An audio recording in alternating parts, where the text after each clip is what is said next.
Assalamualaikum warahmatullahi wabarakatuh.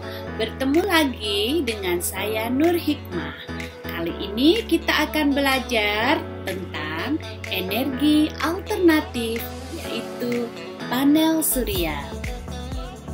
Tema 4 globalisasi, subtema 3 globalisasi dan cinta tanah air.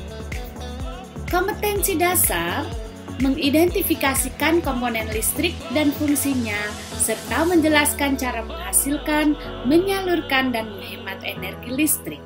Menyajikan karya tentang berbagai cara melakukan penghematan energi dan usulan sumber alternatif energi listrik. Seperti kita ketahui, bangsa Indonesia ini dikaruniai begitu banyak energi alternatif. 3 di antaranya adalah energi alternatif yang berasal dari angin, yang kita sebut dengan PLTA, pembangkit listrik tenaga angin. Yang kedua yang paling banyak jumlahnya sebagai daerah tropis, yaitu matahari atau PLTS, pembangkit listrik tenaga surya. Dan sebagai negara perairan, Indonesia paling banyak mengandung air yang kita bisa gunakan sebagai PLTA, pembangkit listrik tenaga air. Adapun keuntungan dan kerugian energi alternatif adalah keuntungannya lebih bersih dan tidak berpolusi, tidak akan habis karena dia berasal dari alam dan bisa diperbaharui. Kerugiannya menggunakan energi alternatif yaitu bergantung pada musim dan membutuhkan energi yang tinggi. Nah, sekarang kita akan membicarakan tentang energi matahari. Sebelumnya, masih ingatkan kalian akan manfaat matahari? Ya, manfaat matahari diantaranya adalah membantu pembentukan vitamin D untuk kekuatan tulang kita.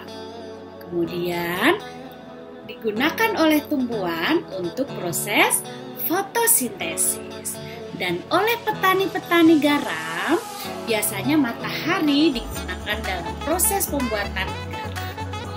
Dan juga matahari membantu kita mengeringkan benda-benda yang basah, seperti ketika kita menjemur pakaian, kemudian menjemur ikan untuk menjadikan ikan asin, dan untuk menjemur kerupuk. Yang terakhir adalah sumber energi matahari bisa kita manfaatkan sebagai pembangkit listrik.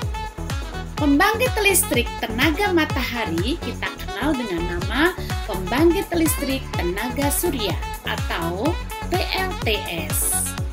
Alat yang dipakai disebut panel surya, yaitu alat yang berbentuk lempengan logam yang dapat mengubah energi matahari menjadi energi listrik. Kerja panel surya terdiri dari 2 lapisan semikonduktor. Bagian atas bermuatan positif dan bagian bawah bermuatan negatif. Bagian yang bermuatan negatif akan menangkap energi matahari dan dilepaskan ke lapisan yang bermuatan positif, sehingga terjadi perbedaan tegangan yang menghasilkan arus listrik. Listrik kemudian akan distabilkan oleh konvertor.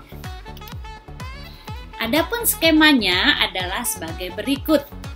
Matahari kemudian masuk ke panel surya kemudian masuk ke panel kontrol, dari panel kontrol lalu akan